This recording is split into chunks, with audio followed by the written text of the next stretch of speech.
Ce que Modulo fait dans la journée. En général, quand il a un combat. Donc, je vous ai expliqué tout à l'heure, quand il a un combat, sa journée, des fois, est surchargée de planning d'entraînement. Donc, le plus souvent, il démarre par la musculation. Aujourd'hui, nous allons allier la musculation et la boxe. Son coach de boxe est là. Et pour cette petite séance en miniature, les gars, on suit. Pour cette petite séance de miniature, on va vous faire un petit échauffement. Vous savez, la lutte, c'est vrai que c'est un sport individuel, mais c'est collectif à la base. Parce que le lutteur ne peut pas se perfectionner.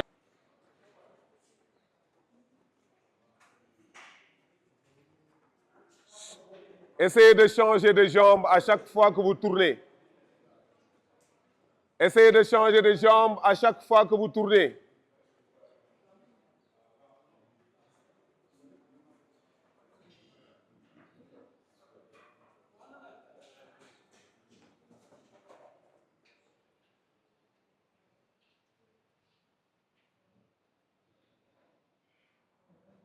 Allez, face à moi maintenant, vous restez sur place. Déplacement latéral. Déplacement latéral, c'est parti, face à moi. Le même côté, vous retournez. Face à moi toujours, ne changez pas de côté. Allez, vous avez 1 minute à faire. Allez, stop, changez de jambe. Placez l'autre jambe devant. Placez l'autre jambe. Segue.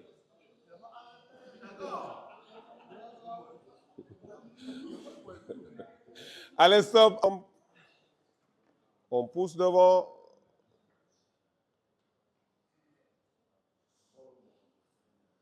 Stop.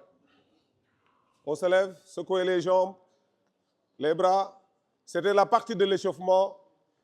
On va enchaîner avec le coach de boxe. Allez. On marche, on respire, 1 minute.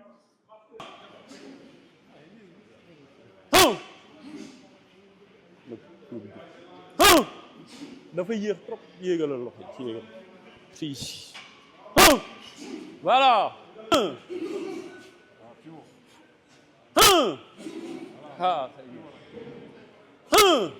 allez bouge avant arrière voilà allez na gën a jub na loxo yi gën a jub allez Franck bouge danse 15 secondes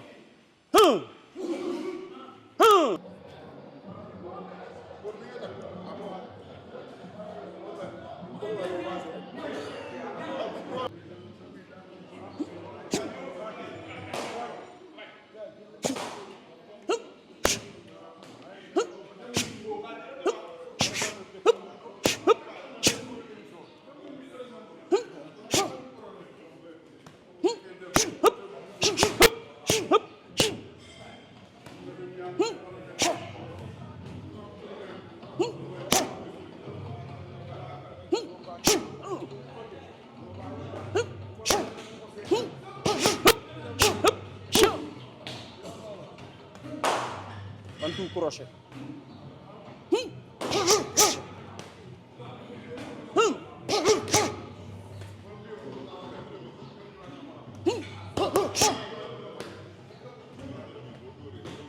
Crochet direct du droit.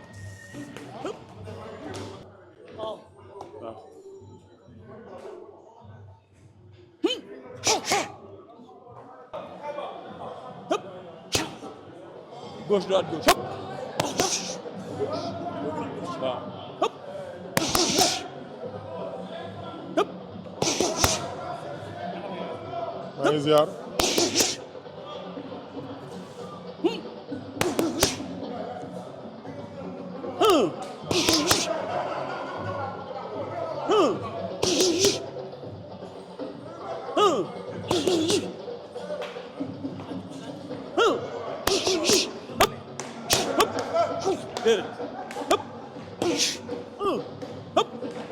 voilà hop gauche droite gauche hop hop 3 hop hop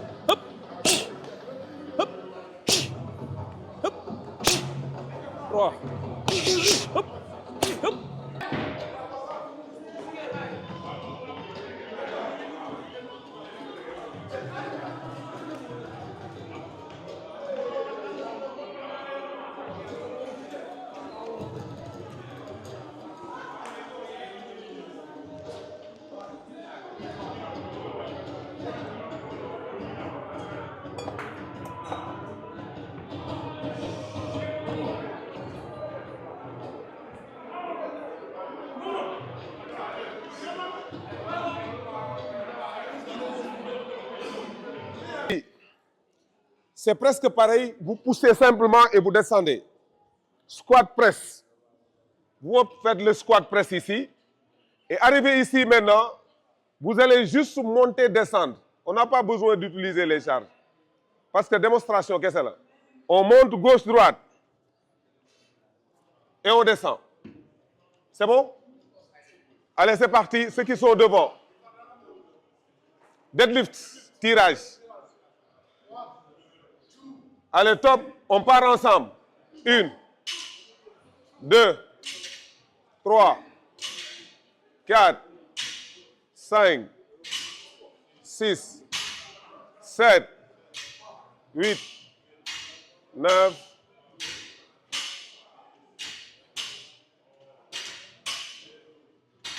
'Allez, stop, on avance.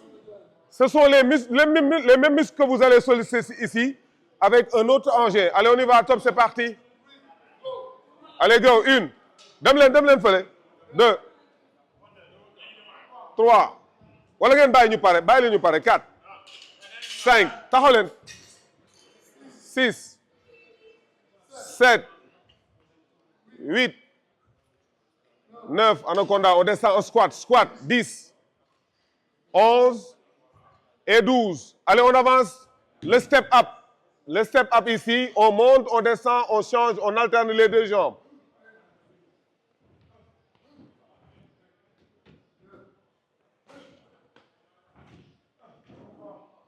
Super.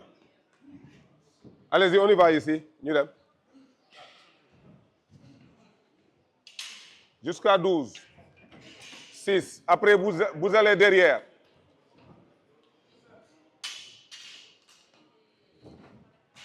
8. Allez, on monte, on descend. 9. 10, encore 2, encore 2. 11. Et 12. Allez, passez derrière, marchez, récupérez. Et là-bas, on avance. Modou, on marche. Vous retournez derrière. On a 3 répétitions à faire.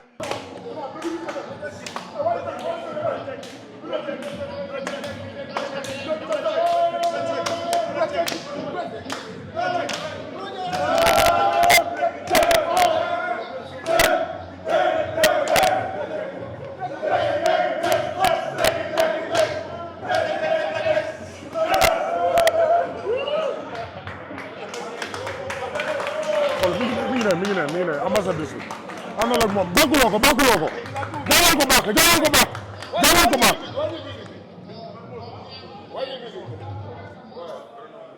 Alors, pour les invités journalistes qui sont là, on va vous expliquer un peu.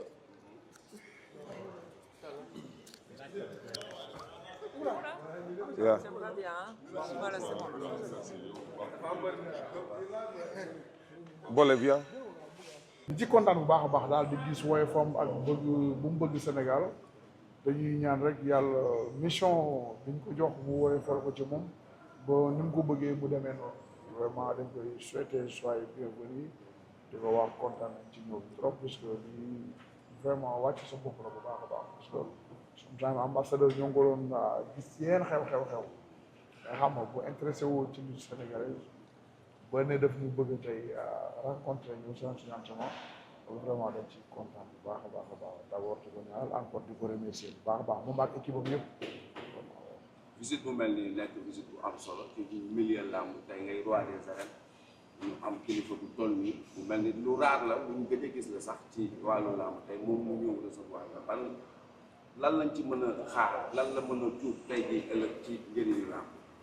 waaw lu mu mën a jur bari na parce que ku wax sport wax tamit bitim réew wax dëgg yàlla dañuy soxla ay échange yu bëri ñun jeunesse bi fii bien sport dañuy defaral dem foofu lu bëri man ñuy préparé naa combat France nekk fois presque ay combat chaque fois France la koy préparé ba tax na ñoo ngi ci séntu ay échange yu bëri vraiment daal dañuy kontaan bu baax a baax a baax a baax ci li mu def daal parce que wàcce moom la ba pare xam nga am na fa mu teg sport Sénégal daal lutte bi surtout.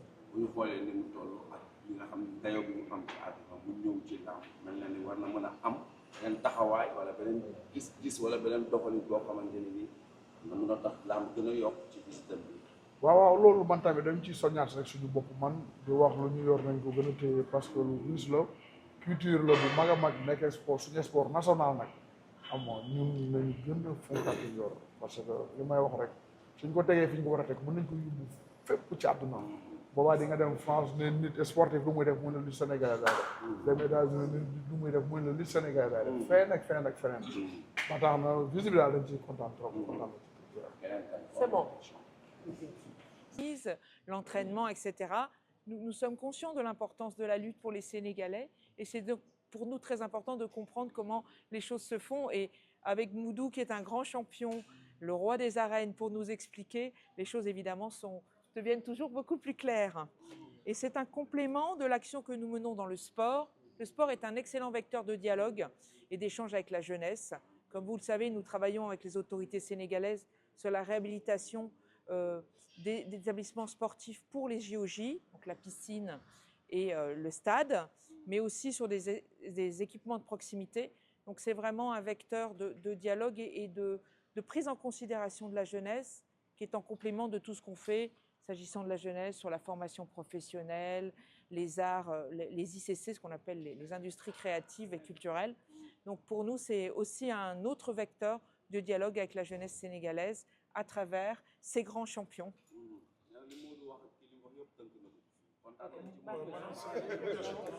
Il dit qu'il est super content parce que vous avez...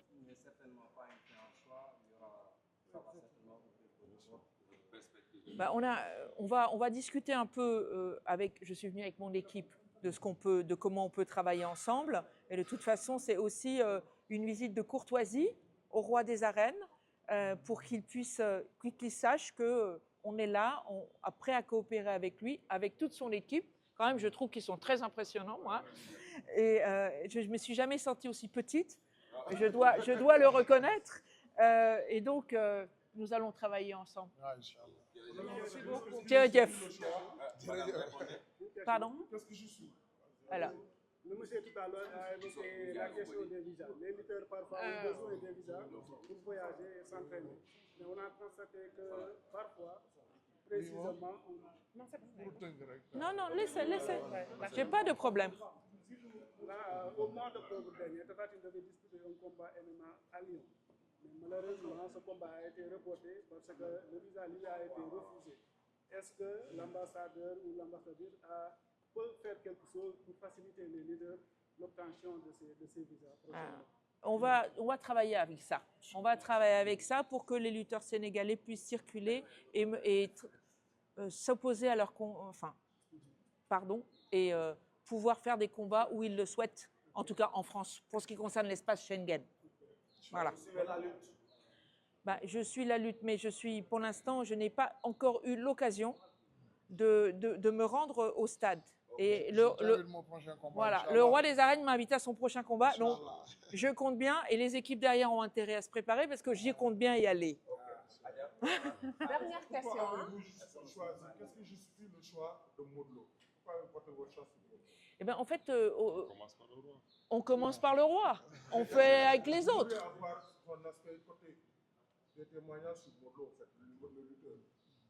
Alors là, franchement, ma spécialité de la lutte est quand même... Ma connaissance de la lutte ne tient qu'à 18 mois. Mais ce que je constate, et comme l'a dit aussi Ninch, c'est que non seulement c'est du sport, mais c'est aussi une vie sociale, c'est aussi un quartier, c'est des gens qui vont de l'avant ensemble, un travail d'équipe, et ça correspond tout à fait à notre vision en fait de la relation et des relations avec la société. C'est-à-dire ce ne sont pas seulement des gens qui pensent qu'à eux, à leur pouvoir, à leur carrière, ce sont des gens qui vont avec les autres, qui avancent avec les autres et qui rendent aux autres ce qu'on leur a donné. Et c'est ça qui est très important. C'est le 100% parcelle. C'est le 100% parcelle. C'est le voilà. résultat. Hein. Voilà. Merci beaucoup. sunu grand si bi liggéey bi Lamine muy def liggéey bu am solo si bi grand tey ñu am visite ministre ambassadeur su France. mu ñëw seet si Modou Lo lan lay yokk si làmb. maa ngi lay nuyu bu baax a baax di nuyu say internautes ak say téléspectateurs di am mbégte vraiment ci daje bi nga xamante ne daje nañ ko ci suñu bërëbu liggéeyukaay waaw comme li nga ma laaj nag yaakaar naa lii lu mën a yokk làmb la luy taaral làmb la lu war a tax aussi waa làmb gën a xamaat seen bopp la lu war a tax la waa làmb gën a xamaat ni tey am na ay nit ñoo xamante ni yaakaaruñu woon ni ñu ngi leen di bàyyi xel te ñu ngi leen di bàyyi xel kon lii war na tax ñu gën a xoolaat suñu bopp mais yaakaar naa ne làmb aussi war na ci mën a jógee dox jéego bu sore lii tamit aussi làmb mën na ci jóge ñu jaay ko ci beneen réew parce que làmb ba léegi ñeneen def na plus de 100 ans Sénégal ba léegi ñu génnagul ni mu war a génnee comme yeneen sport de combat yi te làmb war nañ ko mën a jaay comme ni jaay yeneen sport yëpp te lii nii yaakaar naa ni porte la pour loolu am. Modou Mbaye maa lay nuyu tey ñu am la visite de l'ambassadrice de la France au Sénégal mu seet si le roi des arènes Modou Lo anam li nga jàngatee ji acte. waaw acte déjà bu rafet la ñu rafetlu ko parce que kilifa gi fi ñëw kilifa la boo xamante ne ci àdduna am na dayoo te c'est la première fois daanaka ci lu ma fekkee ci làmb kilifa gu toll ni ñëw jóg na dafay dem seeti xoolal seetaan si entraînement wu ki nga xamante ne mooy mbër roi des arènes yi nag yàgg nañ am relation ak ay kilifa mais bu mel nii bu kilifa gu toll nii ñëw seet si Modou ak entraînement maa ngi koy soog a gis mais mu nekk lu rafet parce que pour man ouverture la war a mën a doon war nañu ñoom ñi nga xamante ne moom Modou déjà mi mu seet si war na mën a jàng wala mu mën a xool xam ni kilifa gi ko seet si am na lu mu ko mën a yokkal ci wàllu làmb c'est-à-dire collaboration liggéey ngir ñu mën a am ay échange wala am ay mbir yoo xamante ne nii tey ci wàllu sport xale yi war a mën a dem yokki xam-xam foofu noonu ci seen dëkk ñoom tamit ñàkkul nii wala xam nga ne am nañu ay sportif de combat yoo xamante ne nii war nañu ñëw aussi mën a ñëw suñu dëkk ñu mën a def ay rencontre wala ay jumelage yoo xamante ne nii mën na yokku xale Sénégal mais yokku xale yi France mais hormis loolu war na mën a jur loo xamante ne nii lamb mën na ci gagné war na mën a jur loo xamante ne nii champion yi war nañ ci mën a yëg seen bopp bu baax